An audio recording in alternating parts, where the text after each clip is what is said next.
Let's do this.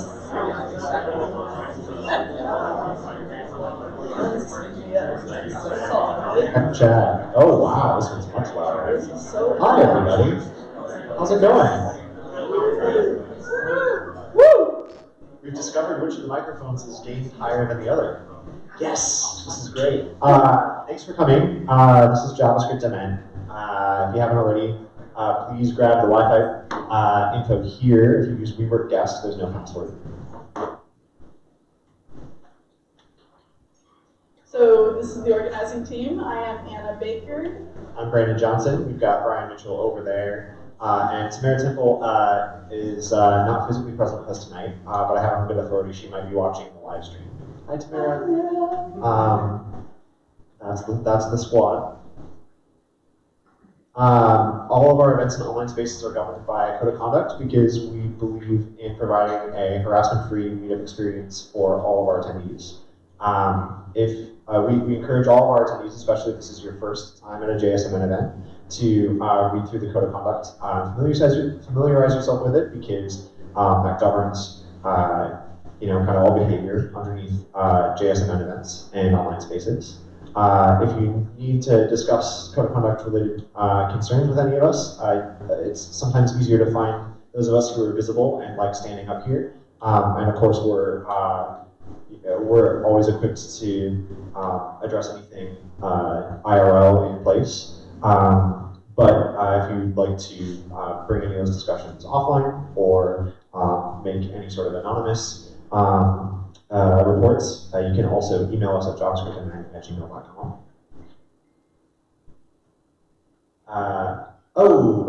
That's not next month, that's this month. Gosh darn it, Brandon, what'd you do? Oh, that's what I get for live editing slides. Is it positive? No, there's another one that is TOS. There's another one that is TOS.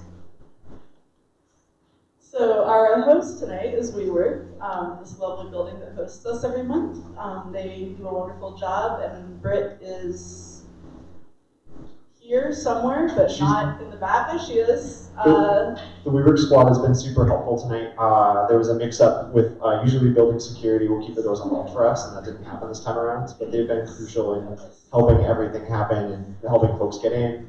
So we really appreciate their continued support. And Britt has something to say, and she's walking up. Yay! Oh, I was just going to say thank you for those of you that were outside. If you get a text from anyone that gets stuck outside or anything, during the event, I'll just run down and make sure people are staying outside if it's cold. So just stay by the door and I'll let you in. Thank you. Round of applause for Britt and WeWork.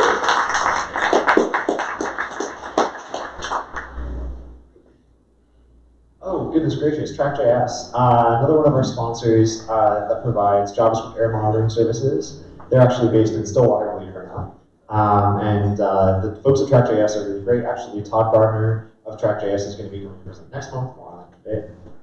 They've been a long-standing supporter of JSMN and had launched Track.js at JavaScript MN a couple of years ago. Some of you might have been present for that event.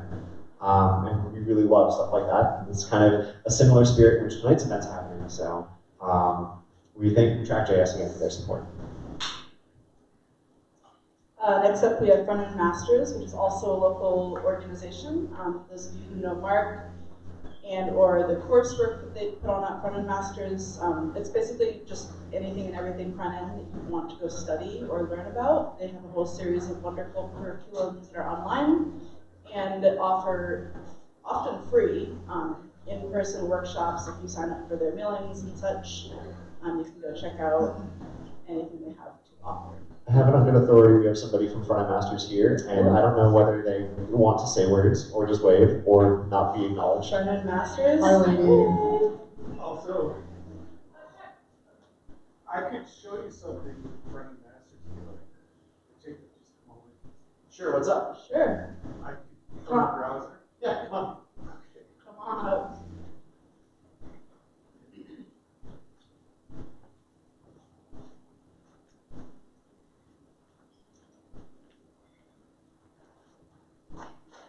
And you are? My name is Chuck. Yeah. And I'm going to type Front End Masters. Could you hold the microphone, please? .com. The last time I was here, somebody said they didn't know what Front End Masters was. So it's all these courses. There's a free course you might be interested in. And let's see. This course. This guy is a evangelist for VS Code. So this is a very worthwhile course. It's about 3.5 hours. All the details. So you can get it for free. You sign up for a trial.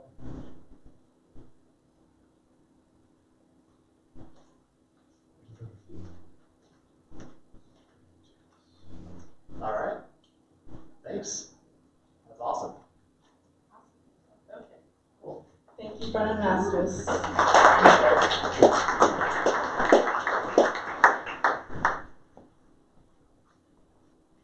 We'd also like to give a shout out to C.H. Robinson, international third-party logistics provider. I know we have a lot of CHR people in the audience, I believe.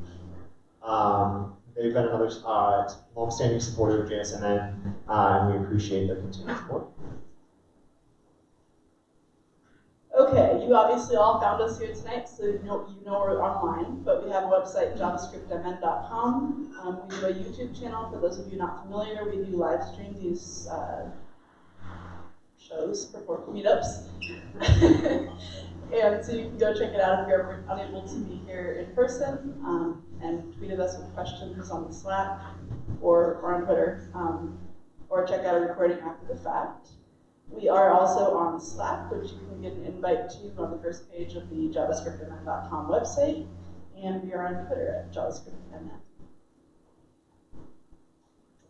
Another thing that we really like to talk about at our events is bringing up people who have attended our events to come and speak. We don't generally fly people in to give talks, right? You know, there's some meetups that do that sort of thing. We don't do that. We like to raise up people from the community. You know, our presenters tonight are JSNN attendees, and going back months and months and months. That's kind of how everybody, how many of our presenters, if not all of them, have become presenters. So we encourage you, if you have an idea for a talk, something you'd like to share, no matter your experience level, and no matter your previous speaking history. If you haven't given a talk yet, we are one of the more forgiving audiences in town. Clearly, that's why they let me still talk at you. Goodness gracious. And we have 3 different areas of talks, so 3 different lengths of talks that you can provide. So if you have a 5-minute talk, that usually fits during the early portion of our event with Lightning Talk. We might be putting out a call for Lightning Talks here in a couple seconds. You can also give a short talk. Sometimes what we'll do is we'll group smaller talks together and make like a short talks night, and those are usually really great. I think we did that a couple months ago. Or you can do a full-length talk like we're going to see this evening. And no matter what your comfort level is, we're happy to accommodate and work with you and help you build a presentation, whether it's your first time or your millionth. We'd like to mention like Ian Coldwater, who's now like a super famous, awesome internet person, gave one of their early meetup talks here, and now they're like headlining Sands and shit. That's pretty great. Sorry, YouTube. Ad agency mouth. Gotta get rid of that. Okay, we like to give space here for announcements from the floor. We do have this meetup as a welcome place for recruiters and job hunters alike, so that is amongst the things you might want to talk about. If you have an event that you want to broadcast to the community, or you're looking for a job, or you have a job to offer somebody, or anything else, now is your time. I have an announcement. The Minneapolis Junior Devs event next month is going to be really cool. Dakota Sexton, who is a frequent JSN attendee and volunteer, who is in the audience, they're going to give a presentation on animation with framer motion. Is that correct? I believe that's correct. It should be really cool. Tickets just went on sale, so you can go to mplsjrdevs.com to get information about that event. It's going to be real cool. On sale for free, yes. Sorry, clearly my brain's a little bit deep. That's all right. Okay.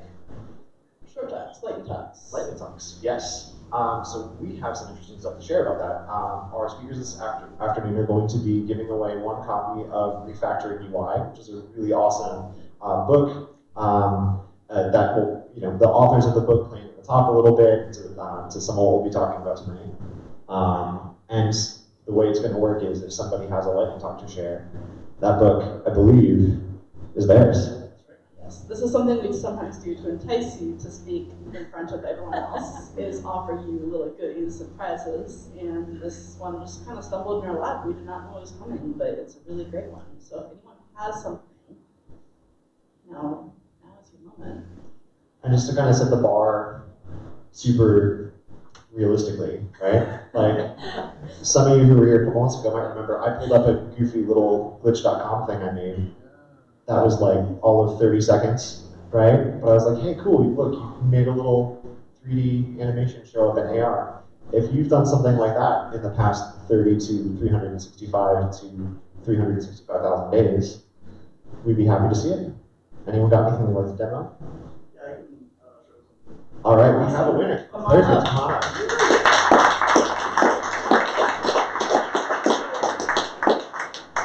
I have an ancient MacBook, so I doubt it's going to be able to go through some directories. Let's see what we got. Yeah, this one. Got one of these. HDMI. We got it. Oh, we got it. We have a We've been in this game for a little ways. Here you go, we got it. Beautiful.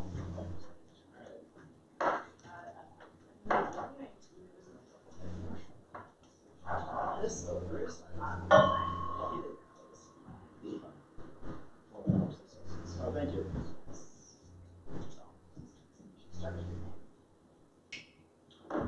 Cool. So I'm David Mercer Taylor. I recently graduated from Prime Digital Academy alongside 10 or so people right over there. We're all looking for jobs. Come talk to us if you want. You guys can like stand up and wave because I'm like logging in. I need a second here. So Everyone needs a job or just I trying? believe we're all. Because I also need. Yeah. Or So I spent a lot of time with those people. They're all really cool. I will vouch for them. I just want to talk about Code Wars for a second here. Code Wars, you've probably seen like a billion sites like this before. The idea is you go in and there are sort of like challenges here. This one's sort of like martial arts themed. So like, I don't know, what do we got? Why isn't this populating? Like convert integers to white space formats. I don't know, this is something crazy. You've seen sites like this before. You probably think they're really neat. What I think a lot of people don't realize is that the code like challenges on these sites are written in the same test frameworks that we use like every day.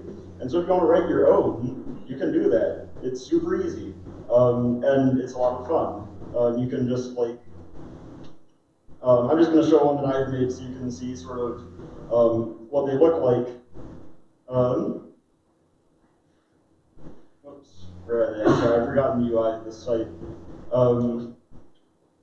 So like this is one where the idea is this is what it looks like. All you have to do is we have a string, there are things in parentheses, you have to reverse them. And if you actually go and look at the code behind this, this is just like Markdown that we use to write the descriptions. Is this big enough? Can you read that? Yeah. And over here, it's just like I've written a solution for this so that we have something to test against. And then this is, I'm blanking on the name of the framework. It used to be Jest, and they just switched over to a new one. But like if you've seen a pattern like this, you know, you describe something like some group of tests. You just like assert these things. So like, this is my input string, this is my output string. If you've used a test framework, you've used this before. And it's super easy to write. It's a lot of fun. At this point, all of the easy ones have been taken, so if you want to make a new challenge, that is in and of itself a unique challenge. I had like 5 of these get rejected for being duplicates before this one got past beta. And yeah, that's all I had to say. So thank you.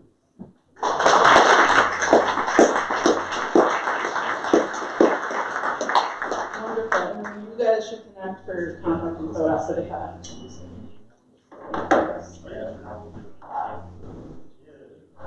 What's your email address?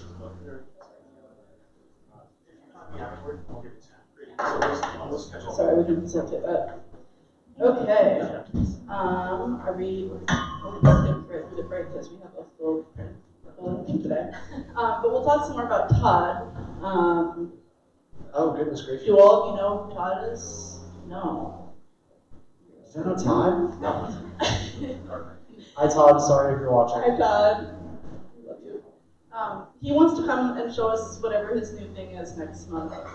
It is a bit of a reveal, and so I don't know what else we want to say about it. I think that's about all I'm at liberty to discuss. I think that's all Yeah, he's a wonderful part of the community and a rock star, and for sure whatever he has to show us is going to be amazing. So you should all come and see that. Yeah. Okay, that's the next event. Oh, no, too far, we did it. Okay. Okay. We're good. Perfect. Now we're done. Without further ado, let's welcome our speakers for the evening. Aaron Oberhauser and Tim Murphy. And they are going to talk to us about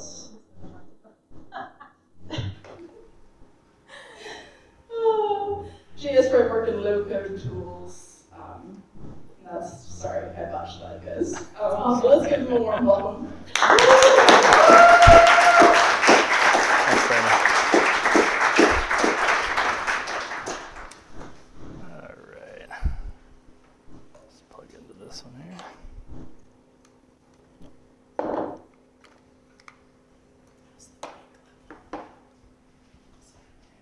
Let's see. I think it's okay.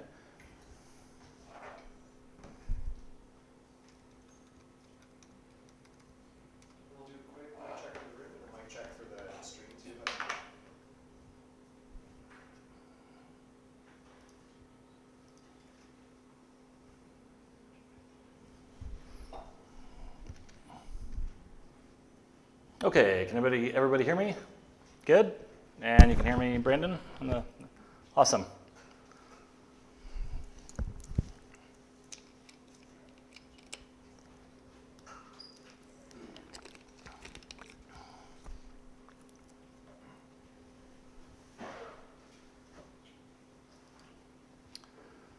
Okay, hey everybody, my name is Tim Murphy. I'm a co-founder of a new startup here at WeWork Labs called Brook, along with Aaron Oberhauser, that was just out here. So Brook is a platform for designing and coding reactive UI components. We've been building it full time for a few months now, so we're really starting to make some progress, and I'm going to do a short demo at the end. But for right now, I just want to jump into today's talk. So today's topics are going to be a review of how JavaScript has changed over the last 5 or so years, some of the challenges that have not really been addressed by current tooling over that time. We're going to look at a brief history of JavaScript tooling, and then explore some new options for addressing the emerging challenges. So to start things off, I want to talk about what's really great about JavaScript development in 2020 versus several years ago, or even like, back before even jQuery. And then we'll look at some of the challenges. And I just kind of first want to mention that the focus tonight is really going to be on client-based web development, client-side web development. Some of this might not really apply to like server-side development or server-rendered components or React Native, things like that. So first off is the new frameworks, and they're really not all that new anymore, but they're sort of constantly changing, so they always feel sort of new. And compared to the days of jQuery and before, reactive frameworks have really completely transformed the way we develop web applications. We have components that are composable and reusable. The data in our views updates reactively with changes. We have choices about state management. Back before, a long time ago, state management, there weren't a lot of choices. We have choices now, like from just lifting state up to parent components and using props and things like that, to using stores like Vuex if you're using Vue.js, or Redux, or like the React Context API, something like that. We've got lots of choices, really.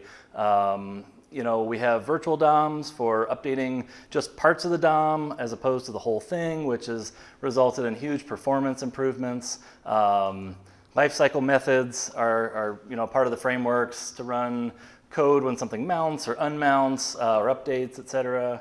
And maybe the biggest thing is how rich the ecosystems are for libraries and learning resources or support if you run into a problem you can't solve.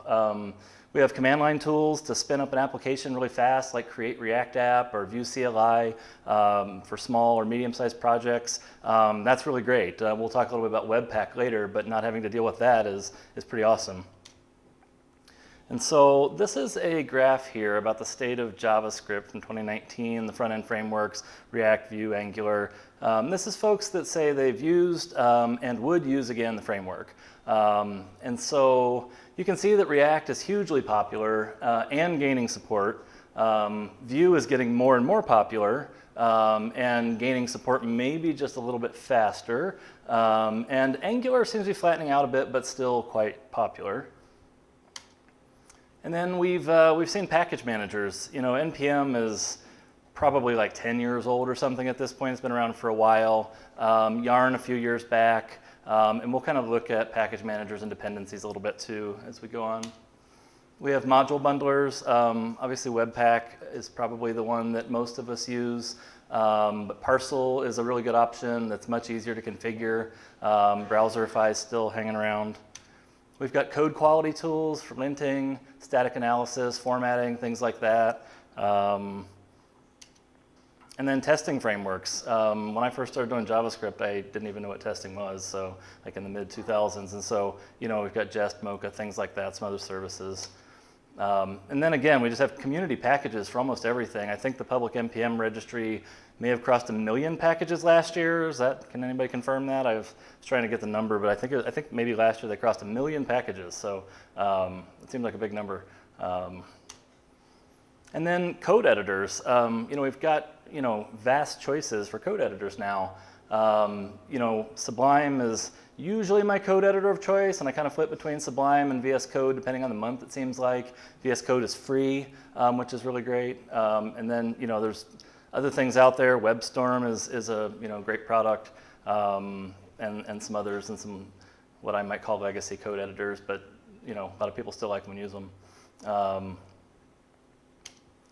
And then lastly, the browser landscape is so good now. Having dealt with Internet Explorer 6 when I first started learning, Chrome and Firefox now, it's just not even the same thing. And they're not just great from the standpoint of supporting technology, but they both have really great dev tools as well. Edge, going Chromium is awesome, and then just one more time, no Internet Explorer. Hopefully we can kind of move on from that. So I think it's really fair to say that this is the golden age of JavaScript development. I've been doing it for about 15 years, and I've never had more fun writing JavaScript code. It's just from productivity to just all the creative things you can do with the technology. It's just really great. So it is my favorite language at this point. But things aren't perfect, right? And so here's a graph of a JavaScript survey from stateofjs.com that shows a sharp decline in the number of people that would strongly agree that JavaScript is moving in the right direction. In fairness, I would say that if you add up agree and strongly agree, that's pretty flat, or maybe even moving up maybe a little bit, like there's a little bit of growth there. But I thought it was pretty interesting that there was such a sharp decline in 2019, and I've been thinking about it, like when I was doing research for this, like what really is the cause of that? I mean, it's not like a small decline, it's like a sharp decline. So I thought about it, and so I'm going to kind of talk about a few things that I've run into that may contribute to that, or maybe this is just an outlier, I don't know. But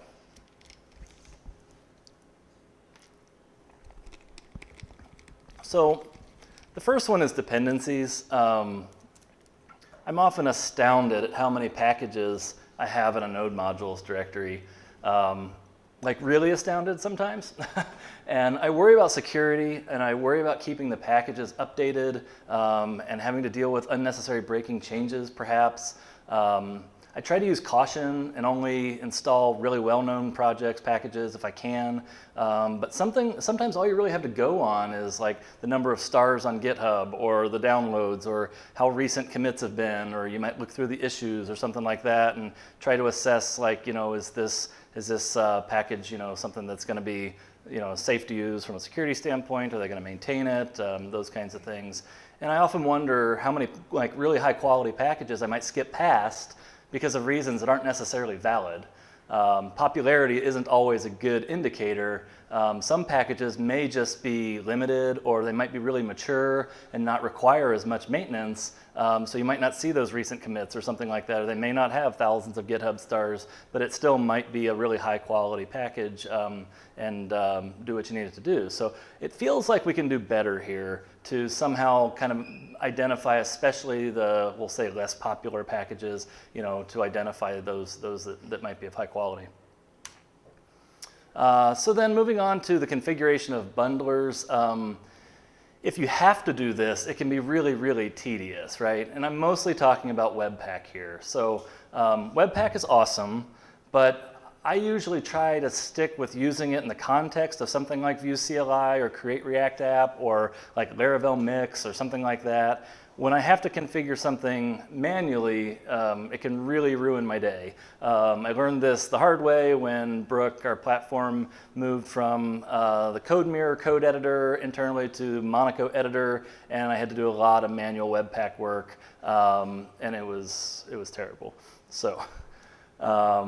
And the next thing that I've seen that's been a struggle at times for me, and I've talked to a lot of people, and everyone kind of seems to have their own solution for this. Every team, every individual developer has kind of given me some different feedback on how they handle it. But developing for APIs that are in progress sometimes can kind of be like a chicken and egg situation, where server-side developers are building APIs for our client apps to consume, but in our local development environments, it can be tough to simulate those endpoints and create fake but useful response data.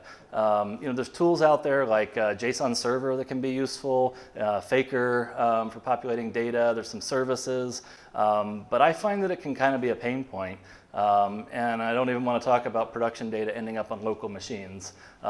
So the next one, I think, is a lack of visualization of the composition and data. So we have the ability to create complex component hierarchies to solve UI problems, but there are hardly any good solutions for a visual depiction of component hierarchies. And I really haven't found any that allow you to visually create a component hierarchy at all. And so I think that's interesting.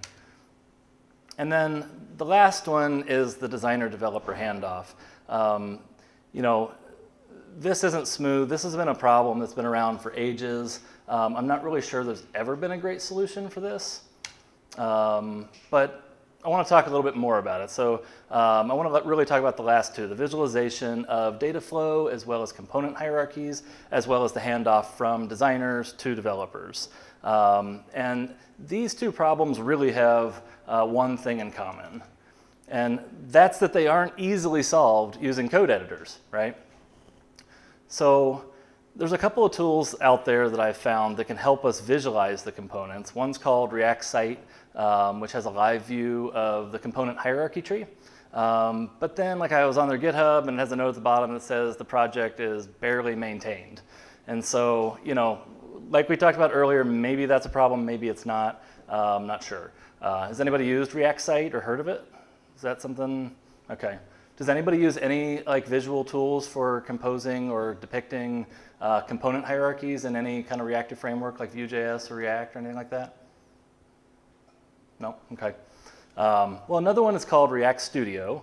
That's another project that allows you to compose your components visually. There's an IDE out there called Reactide. That one's pretty neat. So you can, it has kind of like a little component tree in the corner. So as you create components, it populates the tree so you can see the relationship between components, and that's kind of nice. Kind of has a code editor on the bottom, and then you can actually see the component itself up above. So that's an interesting project. I believe it's open source and free, so worth checking out Reactide.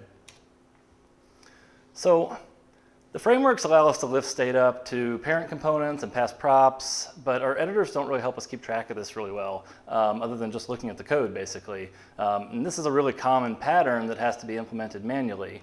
And you know, basically what I found is once this gets beyond a few levels deep, it's a giant pain, and it really might not even be the right solution to keep passing props down and down and down and down.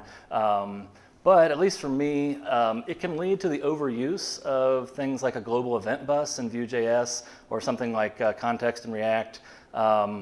My feeling is that ideally something like a global Vue.js instance should only be used for things like, for instance, a global design system object, which we'll talk about in a second, or something like current user object. And React's context API gives you better control than using like a Vue instance, so it's probably more reasonable to use that more than like a Vue global bus. But it's really easy to get carried away with that just to avoid passing props down and eventing and so forth.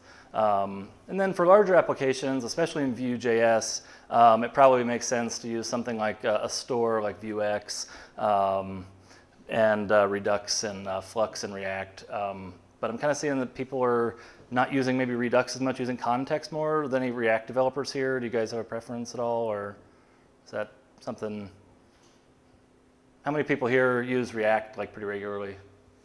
Okay, and what do you do for like state management? Do you normally use like a store like Redux or Flux or context, or just pass props or context? Yeah. Context depends on what you do. Okay. Okay. Okay.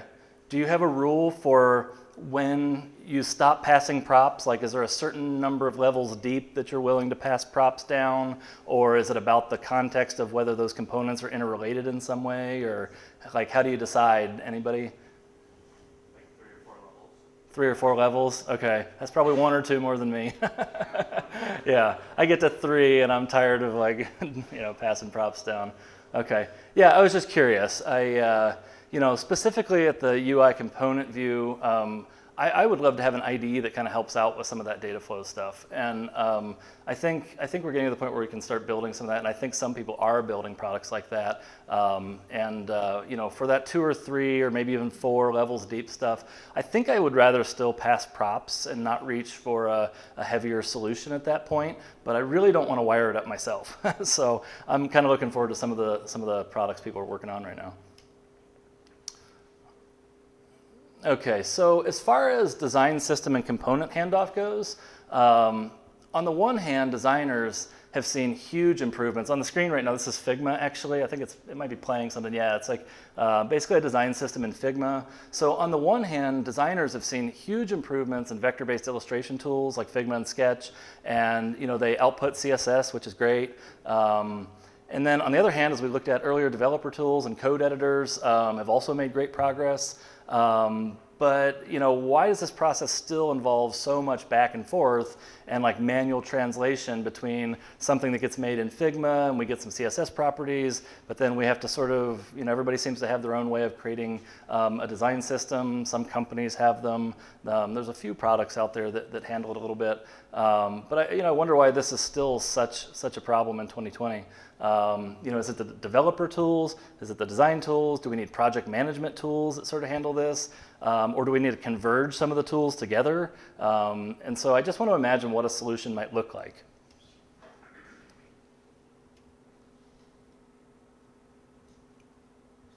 Sorry, it's stuck or something. There we go. So here are some criteria that I came up with.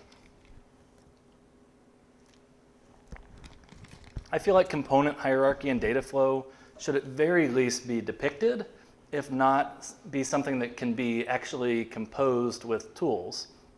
The solution should have an on-platform design system or integrate with a third-party tool like Sketch or Figma. And I think the idea here is that we want to allow designers to directly make changes that would maybe like populate a design system object that we can pass throughout our apps. It seems like there's a lot of things designers could just do directly without involving a JavaScript developer if we had that type of situation. Which leads me to the ability to design UI components on platform. So the translation step from vector-based illustrations to code only seems to go really well when the designer has some experience with like the limitations of HTML and CSS.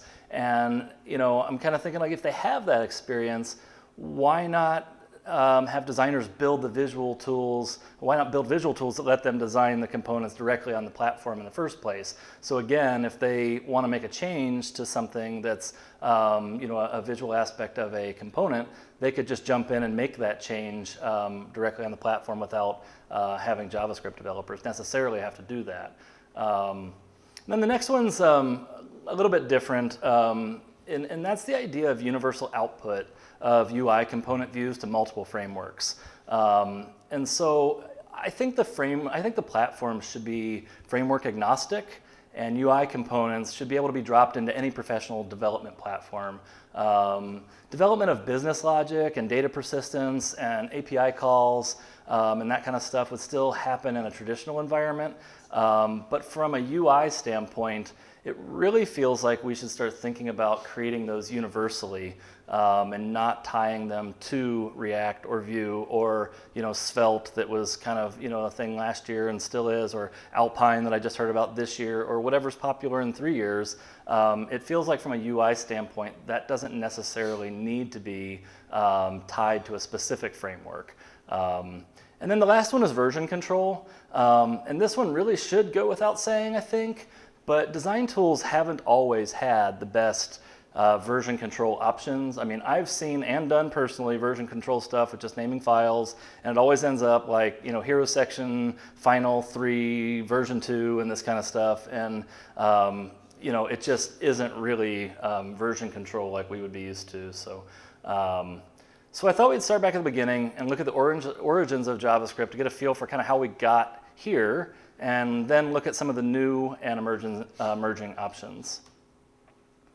So JavaScript was created at Netscape. I didn't say Netflix, which I said practicing a bunch of times, in 1995 to make what was then static websites somewhat dynamic.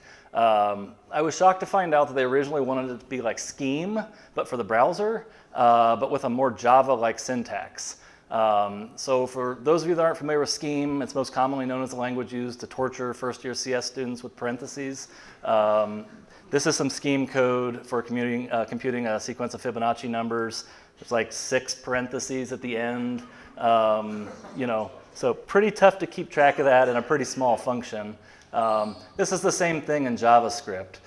So it's fewer parentheses, we'll say that.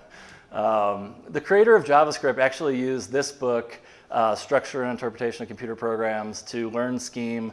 This was the book used at the U of M for the first year CS students, like back in 2006, maybe still. It's worth checking out.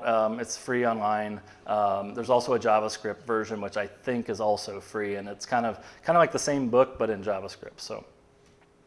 But the reason I bring up Scheme at all, the precursor to JavaScript, is that it had visual interfaces available. And they really do help you understand data structures and things like that, especially with all those parentheses. So it's just a lot easier to look at, linked lists or whatever it might be using a visual interface. And they've just been around forever. I don't really know how old this is, but it's pretty old, just kind of looking at the OS there. So, we've gotten away from that, or maybe we really never had that with JavaScript in many cases.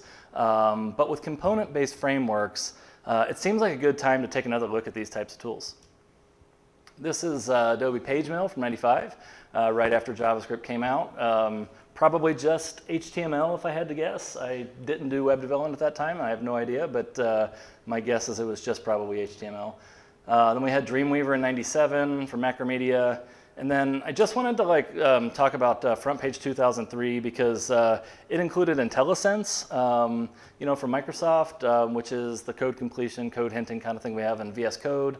And it also included something that I really don't know what it is, but it was a feature called dynamic web templates that allowed you to make a template that essentially could be used across multiple pages. And like I say, it was before my time as a web developer, but it kind of sounded like a precursor to components in a way. And so I don't know, did anybody ever use FrontPage in 2003 by chance? Did you? Okay. Did you ever use DWT? Yes. You did, okay. Was it a good thing? No, okay.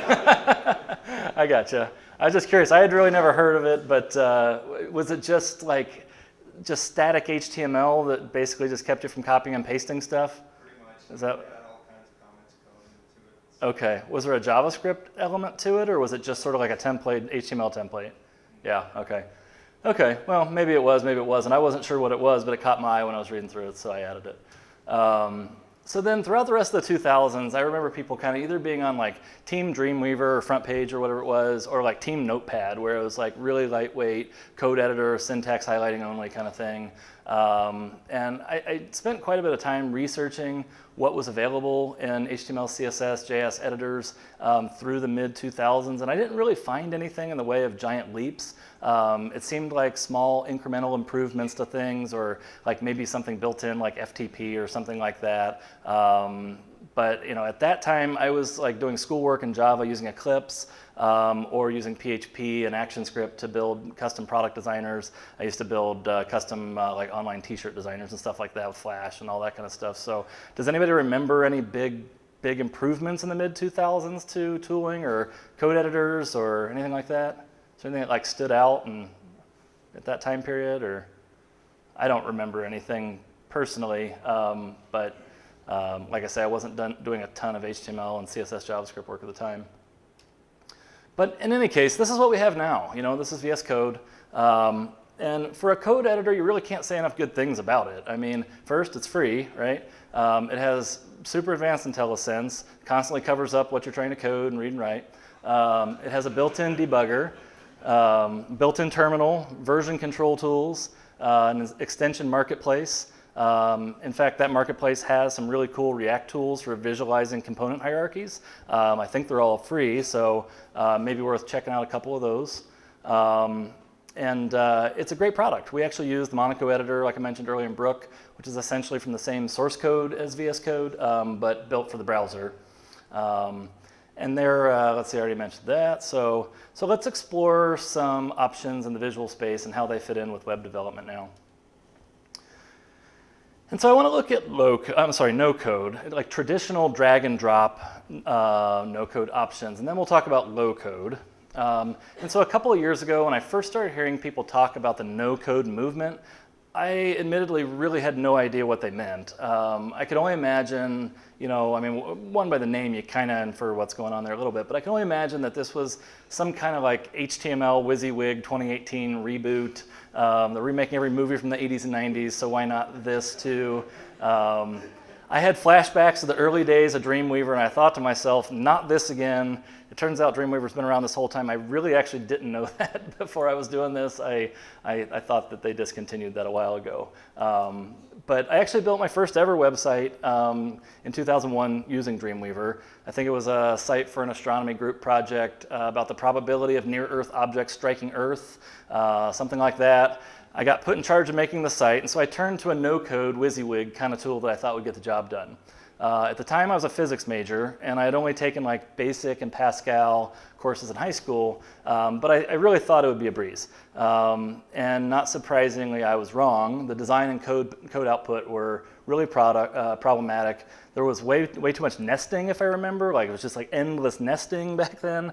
And I mean, it was 2001 after all, so it's not like sites back then were really some paragon of, you know, user experience and design, but, you know, still by those times, even my Near Earth Objects website was awful. I wish I had a slide to show you that, but I do have a slide, thanks to archive.org, of my second website ever made using Dreamweaver, so this is pretty nice. And even as a non-developer at the time, you know, the no-code tool really failed to meet my expectations in terms of design and code output. And I wasn't a developer at the time, so, you know, I didn't like the code output even as a non-developer. And so things have gotten much better in terms of design if you've looked at some of the new products out there. But, you know, I'm not sure about code or functionality. So let's fast forward back to 2019.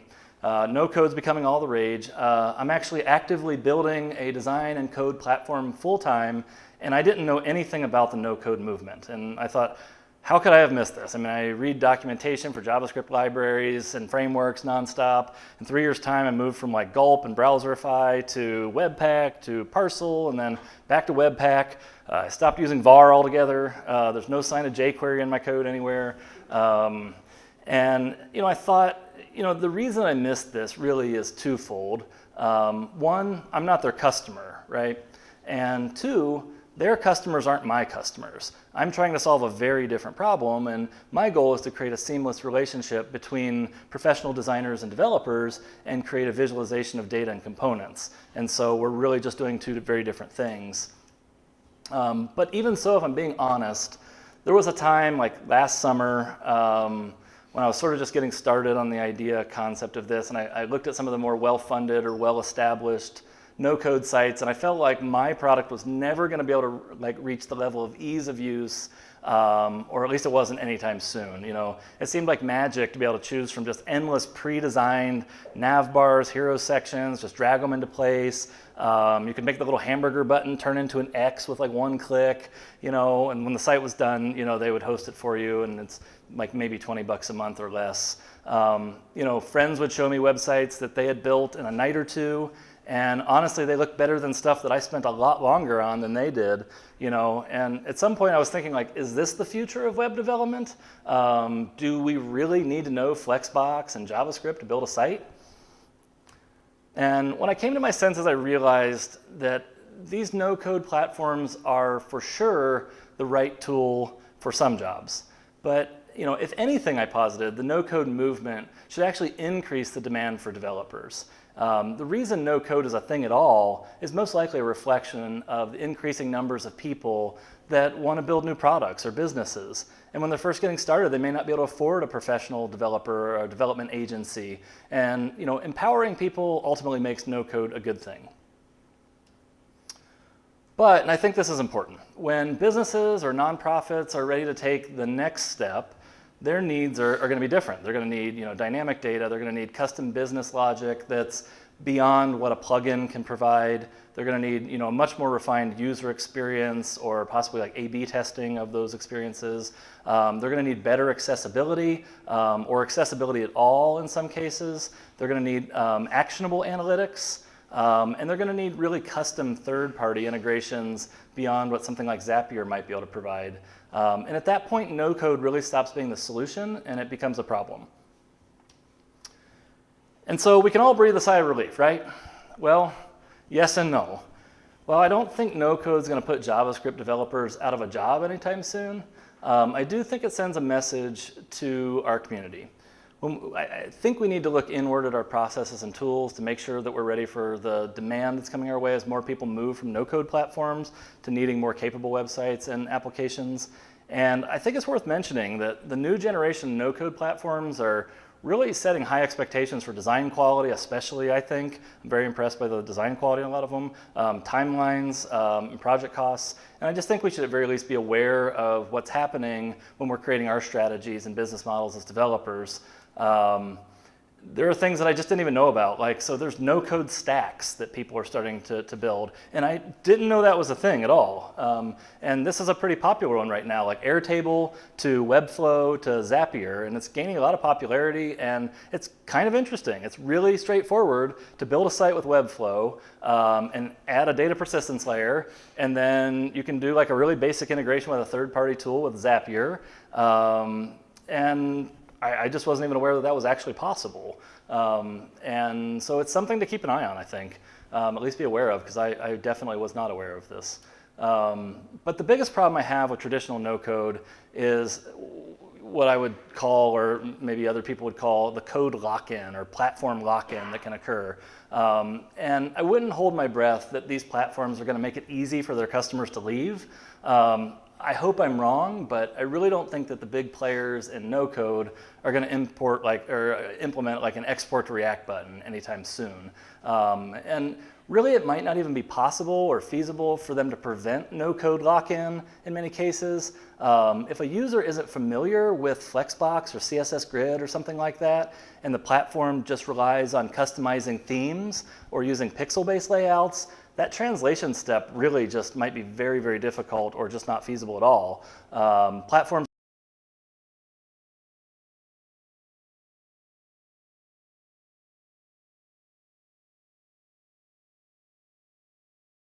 videos on their website on how to use Flexbox, but I honestly just kind of mess around with it. I don't think I would use their code output. So back to the original criteria we kind of looked at. How do these traditional no-code platforms fare? Well, not super great. I think I'm being generous here on the design systems. I think if you're using backflips, you can kind of make a Figma design system work in a couple of these platforms, and there is some version control, but it's probably not what most of us think of with version control. So what about low-code then? So first, many of the tools in the what I would call low-code space, that address like visualizing reactive frameworks and the designer-developer handoff, they actually haven't been publicly released. They're still in my private beta, and so I haven't actually gotten to use them. And so, admittedly, the lines can be pretty blurry here too between some of the platforms. But I think the presence of quality code output is really the absolute differentiator between low-code platforms, or what I'm going to refer to as low-code platforms, and no-code platforms. I would even go as far as to say that an entirely visual platform that outputs legit production quality components would really fall more into the category of low-code. It's more like hand coding is de-emphasized on low-code platforms, and visualization and collaboration are emphasized. Some are going to have integrated code editors, and some don't, but they all output code. And code you could use. You could drop it into a build environment outside the platform. And I think that's really key. It's like a low-code platform, in my mind, it's something that you could use outside the platform. There's no lock-in. Your code belongs to you. Total code portability. Low-code platforms are going to actually bridge the divide between design and development. They're going to decrease the amount of work it takes on the back and forth, not increase it. So I think that's a big difference here. So now that we have frameworks like React and Vue, and everyone's using them, or a huge number of people are using them, the integration of JavaScript tools into low-code platforms is likely going to be the future of UI development. Before these frameworks, the idea of arbitrarily parsing JavaScript into visual tools, was daunting to say the least. You just really didn't have any context at all. So the UI in a low-code platform is constrained by design systems, Flexbox, components, JavaScript, and so forth. And unlike no-code, this typically requires the user to be somewhat familiar with HTML, CSS, and JavaScript. But I think one of the key points here is they don't have to be experts. They don't have to be an expert JavaScript programmer in order to add an on-click, for instance, to a button and things like that. I think that the platform can help folks along with that. The constraint of the platform that it creates is really what allows the platform to translate the data into usable code reliably. And so this is not what it's likely to be. So sometimes I talk to folks about visual programming. This might be what they think of. This is a project called Blockly. I think Google has done for quite some time. And a lack of constraint on what you can do with kind of these puzzle pieces, among other reasons, is why tools like this are unlikely to be the future of visual JavaScript tools. These are, in my mind, more like learning tools, and that's really great, actually, but not so much an efficient way to write code. It's like a direct analog to writing code, really, and this isn't what the future of visual coding and low-code platforms is probably going to look like. When I look at this, I think in a lot of ways it's just coding with a mouse instead of a keyboard, is really what's happening here, but it's still a cool project, it's worth kind of looking at. No-code platforms, the new ones, are likely to leverage the context provided by reactive frameworks and the constraints of design systems and components, etc., to create tools that are populated with highly relevant options to what you're actually doing or building at the time. So parsing blocks of code from React or Vue components of known structure and then building an abstract syntax tree makes the job of populating these visual tools much more straightforward. If you're interested in this, you can check out astexplorer.net. This is actually really cool. You can paste in code, you can select a language and a parser, and then kind of navigate the output tree. And then, if you want, you can implement the underlying libraries and mirror the structure of the tree, and you can start building tools that parse text-based code into visual tools, and then you can output code back after that operation. So you can see the render method on the left here is kind of what I've sort of put on the screen right there. It's not the whole thing. It goes on for a while after that, but it's once you get text-based code into a tree, you can do a lot of things with that. So it's actually a lot of fun. So check that out if you'd like. So let's look at a few of the new tools that are on their way, or maybe early versions are out. And like I mentioned before, full disclosure, I had to take a guess at some of the features because sometimes I'm just going off what's on their homepage, because they're in private beta, so you can't actually access it to check it out. So the first one is React Tide. So here's a picture of it. I mentioned it earlier. It's more of an IDE, but they do have that component visualization feature down here in the lower left-hand corner. And according to their site, they say that it's a cross-platform desktop application that offers a simulator made for live reloading and quick React component prototyping. So, I'm not sure exactly what that means, but if you look at it, I mean, it's kind of cool. It's you've got a code editor there, and you've got the visual output right there, and I love seeing a component tree there. I find that very, very useful because I don't always have folder structures that reflect the exact structure of the tree, and sometimes that's actually even impossible, right? So, so I think this is a step in the right direction. Like I said, I think this is open source and free.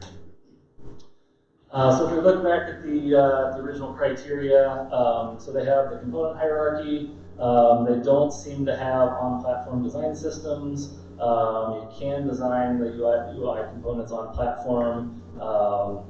They don't have the universal output, code portability they do have, and they do have version control, although I think that's through the integrated terminal rather than it being like, it's not going to have something like VS Code, I don't think, that has like diffing and stuff like that. So the next one is something called modules.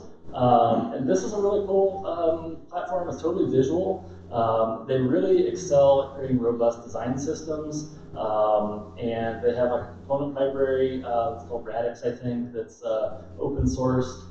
And they're in beta right now, but they are basically saying that everything that outputs from their platform is going to be production ready React components. And so this could be one of the tools that really helps folks work with designers to create things that can be dropped right into projects instead of a translation step of CSS properties and so forth. Couple of question marks on this one. There's just no way of knowing exactly if they're going to have a visual component hierarchy. They do have a great design system from the looks of it. They do integrate with Sketch right now, I think, and I think Figma is kind of on the roadmap. And universal output, pretty much nobody has that yet, but I just sort of believe that universal output is something that can be done, and I think you might see platforms move toward universal output. And again, that's mostly at the UI level, not at the business logic level. Code portability, no problem there. There's no platform lock-in, and I have no idea about version control on that. Clutch is another platform that's in beta, and again, it's a similar type of thing. It reminds me of Reactide, but it seems to have more features than Reactide. It looks to have pretty good visualization features of components, integrated code editor. You can see the output on platform. So this one's probably one to keep your eye on. Again, I'm sort of just guessing on the first and last thing there, but definitely something to look at. FramerX is something that you can actually use. Does anybody use FramerX? This one's actually out at this point to use, and so we've just sort of started looking at it at this point, but this one actually looks really interesting. Again, real code output that you can drop into a production component or project engine. This next one, I just called it Devin IDE. It's from Devin Govit, I think is how he says his name. And he is the author of Parcel.js.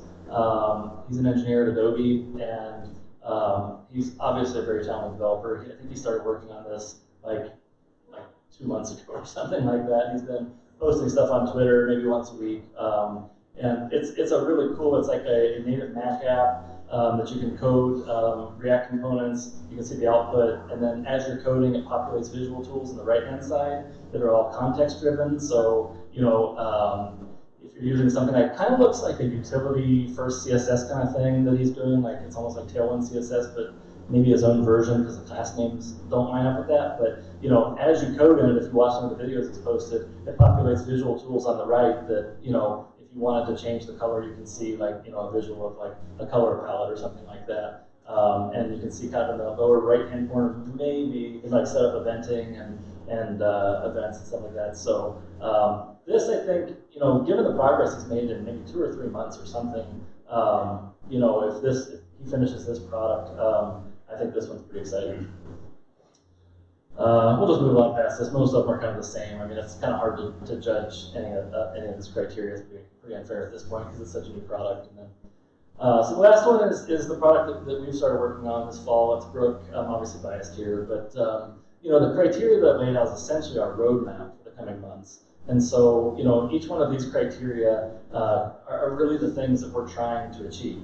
We want to be able to visually, not just visually depict the component hierarchy, but allow you to drag and drop components into place. We have an onboard on-platform design system. We don't currently have integrations with third parties, but that's something that we're looking at right now. It's not as simple as you would want it to be to take a design system that might be made in Figma and sort of automatically convert that to something. A lot of it has to do with sort of like a global design object that you can pass around your components, and really what structure that's going to take, because everybody does that a little bit different, it seems. And then obviously designing UI components on platform, it's a big deal. And the universal output, that's something that is something that we're working really hard on. Code portability, there's absolutely no platform lock-in for what we're working on. Everything, you can just download the code. If you happen to use Laravel, there's an artisan tool that allows you to sync right to Laravel apps, and we're hoping to build more integrations like that to other server-side frameworks. And definitely version control on everything. The design systems are version controlled, as well as the image studio, as well as the component studio. So pretty fine-grained version control there. So how do these low-code platforms fare? Well, basically, I think we're getting there. They're not there at this point. The visual composition of components is definitely not there. Universal output and universal input, they aren't there yet, but I think there's great potential there. I actually can envision a lot of situations where you could code into a platform and output. You could code in one framework and output to another framework. And I don't think I think that was incredibly challenging in years past before we had frameworks that were so well organized. But I think because we have so much context now to inform a syntax tree, I think that it's not impossible that we could literally type in React and output view or vice versa. So that's something that we're doing a lot of work on. So I'm going to do a short Brook demo at this point. And let's see, how are we doing on time? 7:40. Okay. I'll keep this short. So let's see.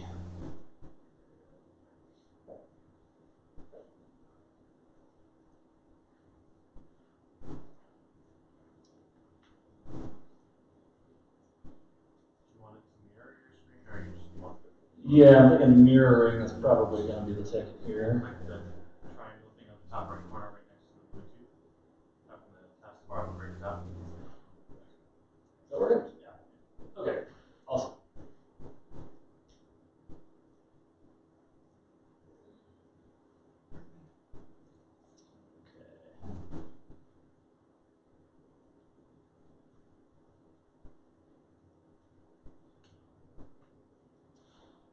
Okay, so this is kind of just like the profile page.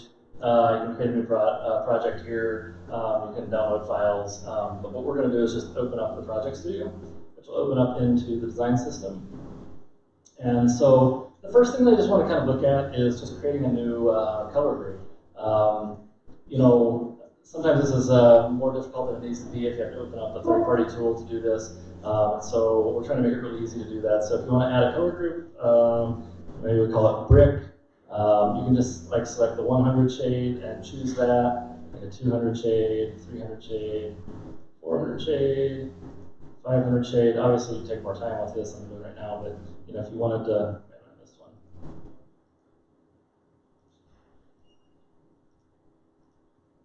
Okay, so let's say that's my brick font family color group that I wanted to make. You can kind of cruise down and just see what it looks like with different size text. A couple sizes of outline and solid color. And so if you're happy with that, you can just click on Create Color Group, and scroll down to the bottom, and you have your color group there. But it hasn't been committed, so I'm just going to jump over here, and I'll just type like JSMN commit, something like that.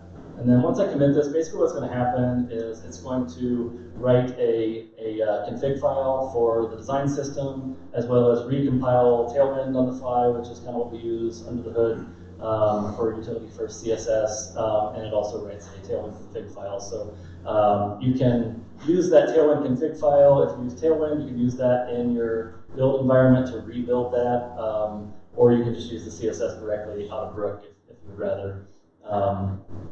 And so if we jump over to the Component Studio, and we're just going to go to this sort of really basic beginnings of a card here that we're going to kind of put together here. But if I click on that and go down to like background color, you can see our brick color is there. And so that allows us to set up new color families, compile the CSS, and then be able to just go ahead and apply that to a component.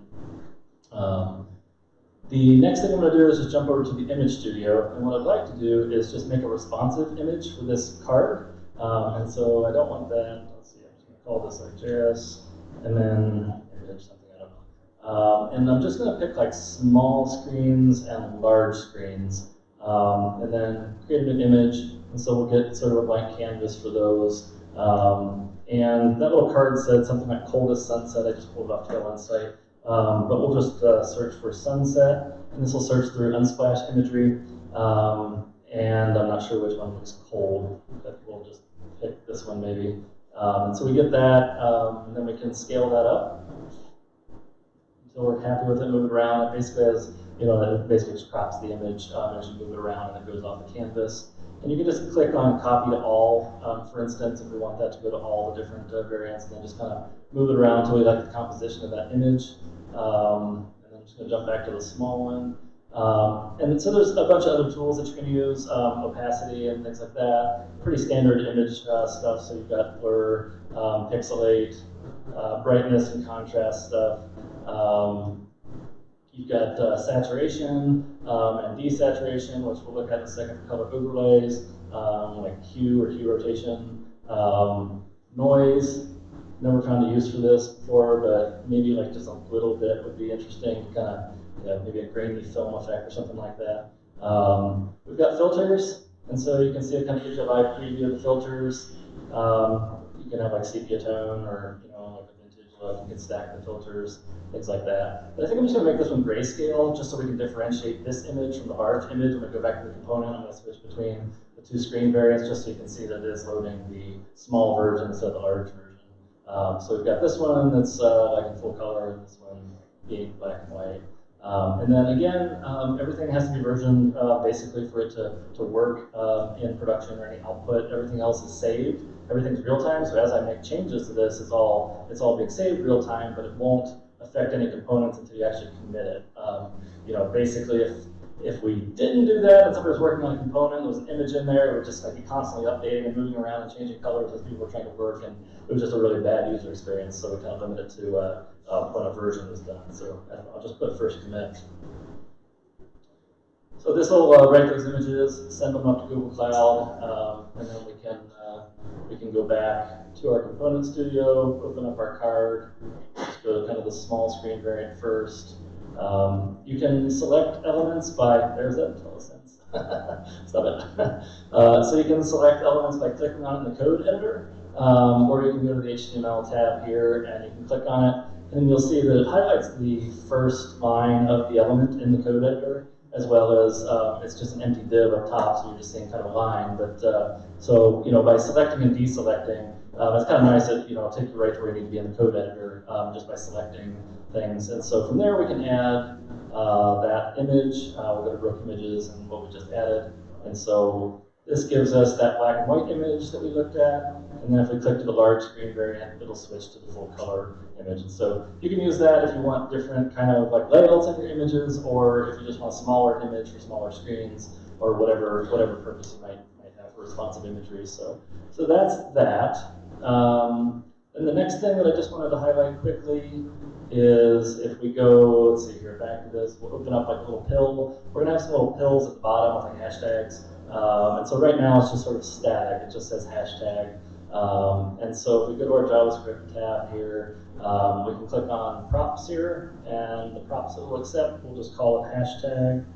If I spell it right.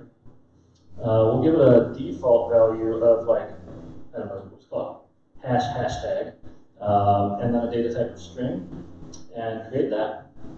And then if we come over here and use kind of double curly brace syntax, then we'll get that hashtag populated in as the default value.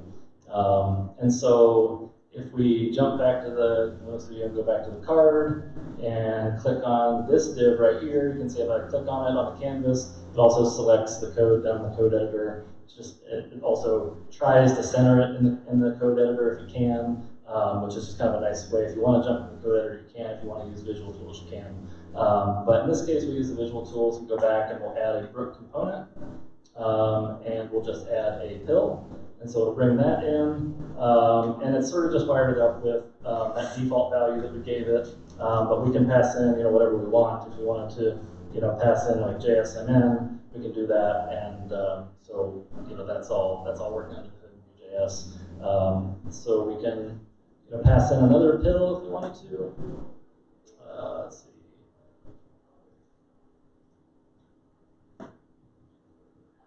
I put it in the wrong place.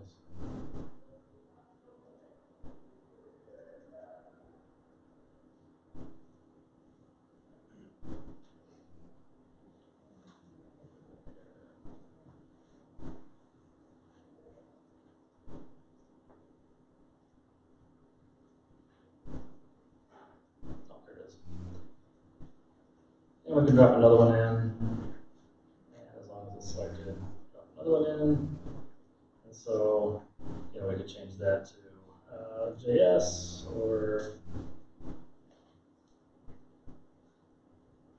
WeWork. So it's just a pretty easy way to wire up props, and all that's going to be dynamic in another component. Now, so when you're in the component, like the card, for instance, because this is actually part of the card, we could jump over into styles, for instance, and go to type, and maybe we want to make it one of that new brick color we just made. We can do that there. But if, like, for instance, we wanted to change the background color of a pill, for instance, because that's going to get passed through to all the components, we need to jump back into the pill. You can see we've got the 3 pills showing now.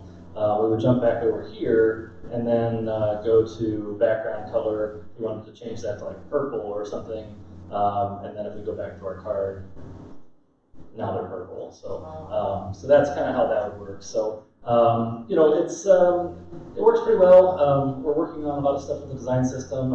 Aaron is doing really awesome work with the design system. And kind of like we're trying to come up with the right name for it. We're trying to figure out whether we should call it like tokens or hooks or whatever you kind of would put in a design system object to indicate that this particular thing should be styled this way that you define in the design system. But I think probably over the next 30 days we'll have a pretty neat solution for that. So I'm going to see, we have video chat over here. It looks like Aaron's streaming at this point, so I'm going to actually fire up my live stream and subscribe to Aaron's, and then we're gonna do a little bit of pair programming really quick here. I know we're short on time.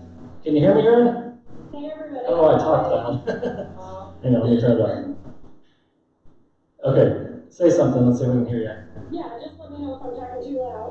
Oh, okay. Yeah, it's actually coming through the projector. Can everybody hear that still? Yeah. Okay, awesome. Okay. Yeah, that's my fault. I was supposed to hook up the other cord with a headphone jack there, so as long as everybody can hear. So I'm going to jump. Are you in the nav bar component, Aaron? Yes. Okay, I'm going to jump over there then. And so it's kind of just an empty component here. Okay. Yeah, and so what I'm going to do is just jump over to Tailwind's website, and there's a little responsive nav bar here. I'm just going to copy and paste it, and just kind of jump over to the HTML tab here, and you can kind of see how that just gets parsed out. You know, on the fly, we can paste that in, and you know, it's totally responsive. And so you can paste something like that in, and then our code editor is built for collaboration. So we've got video chat happening so we can work together. But you know, in the earliest builds, what we didn't use operational transforms so that we could both work on the same things at the same time. And so what would happen is if you made a change in the visual tool and somebody was coding, it would reset their cursor position back to 0, 0. And so it was just an impossible way to work. Every time somebody else made a change, you had to go find where you were. And so, but now it's implemented using operational transforms. So what I'm going to do, Aaron, if you want to change the text, like in the nav bar, I'm going to use some visual tools and make some changes. And the first thing I'll do is kind of just show everyone you typing, so you can see Aaron selecting the Tailwind CSS and changing that. I'm doing it. So Aaron's changing that, and while she's doing that, I could make changes with visual tools. If I wanted the background to be a different color, I can just keep changing colors while Aaron's changing the text, and she doesn't lose her cursor position. So you can see I could even go, you know, right into, I'll select the same thing that she's working on, and I'm getting ambitious here, but I think I can change that color while she's typing. Are you still typing? Yeah, so even though I'm actually changing the exact element that she's working on, she's not losing cursor position and she can make changes. So it's kind of a cool way to work on projects together. You can really bring a designer into the process and work with the developer, or two developers or two designers, and we have a lot of fun messing around with it. So yes, we do. yeah, so yeah, sorry, that's my bad about not plugging in that cord. It's a little quiet, sorry, but Don't worry, nobody ever said that about me before. right on. So that's pretty much all we have to show for that. I really appreciate everybody listening, and yeah, I'll be around for the next half hour if anybody has any questions or wants to talk. For sure, let me know. And then just a quick plug, we're going to be doing a Kickstarter at some point over the next month, and because we probably only have money to work on this through the summer, and so we're going to try to do like a Kickstarter and so forth, just to kind of get us through the rest of the year. So I think maybe there might be an email or a tweet sent out about that. But if you guys want to follow us at @brook_io, you could. And we'll put out updates, but yeah, I hope you guys enjoyed the presentation, and I'll be around. Thank you very much. Have a good night.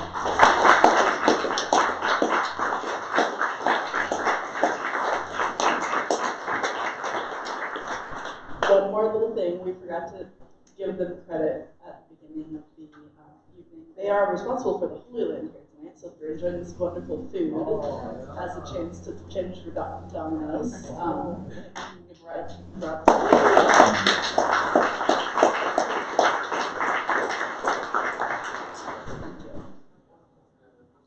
You want to do questions? We have time for questions. Let's just hang out. Hang Let's out. just hang out, and if you have questions Group questions. Everyone. Yeah, that way we kind of control things a little better. Yeah, We we'll be can, good. yeah. We'll be Cool. good. Thanks, guys. Oh, one other thing. Sorry, folks. If you stick around and want to help clean up, that would be super awesome. We do like high fives, and we really appreciate you. So you don't have to feel obligated to, but if you do help out, we'll be eternally grateful. Stay tuned for instructions.